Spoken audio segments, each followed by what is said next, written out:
नमस्कार, जनमुखी लाइव से मैं अंशुमान राय।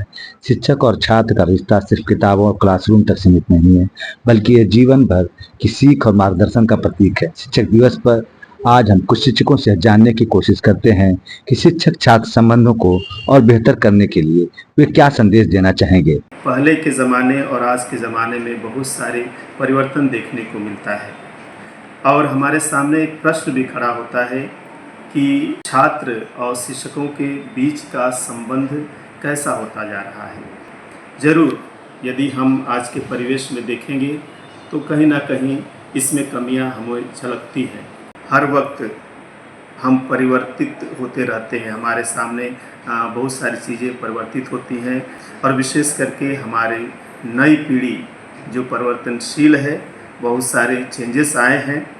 इसलिए हमारा ये कर्तव्य है सभी गुरुजनों का और अभिभावकों का कि हमारे इस जो वर्तमान की पीढ़ी है उनके भावों को, उनकी ज़रूरतों को और आज के परिवेश में जिस तरह से उभर रहे हैं उस चीज़ों को समझते हुए उनके सामने एक शिक्षा के जो मूल हैं उसको हम उनके सामने परोसे ताकि वो अच्छी तरह से उसको समझ सकें।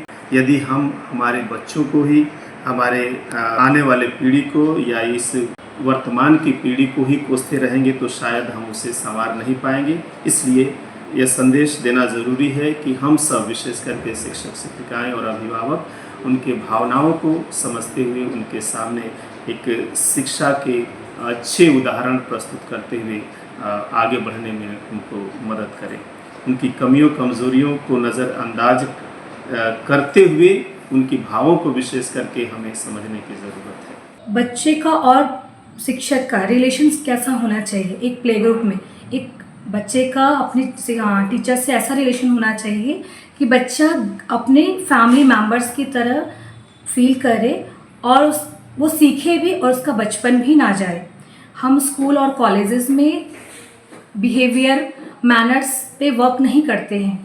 हम sharing and caring college and school में नहीं सीखते हैं। हम ये सारी चीज़ें प्ले ग्रुप में सीखते हैं। प्ले ग्रुप में ही हमें सिखाया जाता है sharing and caring, good manners, bad manners, good touch, bad touch. ठीक है, तो इसलिए मेरा यही सुझाव होगा कि हम अपने बच्चे को प्ले ग्रुप में जाने से ना रोके और ना डरें।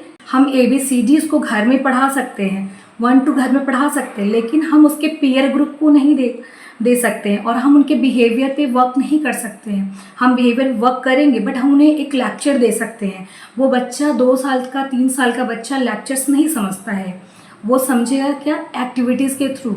उसको वो लर्निंग बाय डूइंग के थ्रू समझता है। जब वो करेगा, वो देखेगा, फिर वो सीखेगा।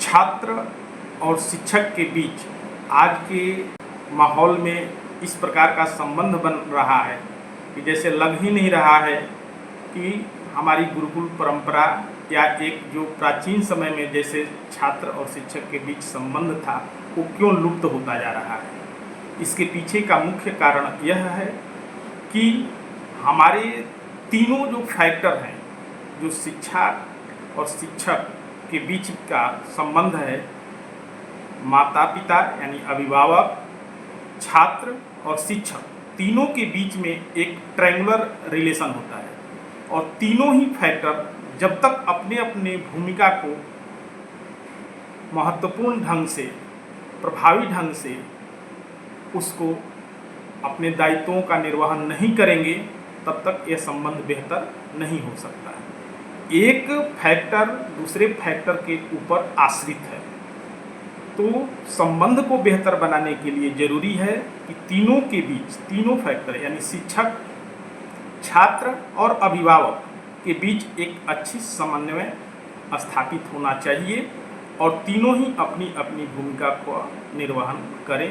टीचर को हर बच्चे को समझना होगा कि उसकी बौद्धिक क्षमता कितनी है और एक ही मेथड सारे बच्चों पे अप्लाई नहीं होता है क्योंकि हर बच्चे का अपना बौद्धिक स्तर अलग अलग होता है। तो मेरे हिसाब से टीचर को बच्चे का बौद्धिक स्तर समझने के बाद ही बच्चे को उस हिसाब से डील करना चाहिए। टीचर को फ्लेक्सिबल होना चाहिए बच्चों के साथ, बट डिसिप्लिन से कोई कंप्रोमाइज़ नहीं होना चाहिए क्योंकि आपको एक विद्यार्थी को अच्छा विद्यार्थी नहीं बनाना है, उसे एक देश का अच्छा नागरिक भी बनाना है।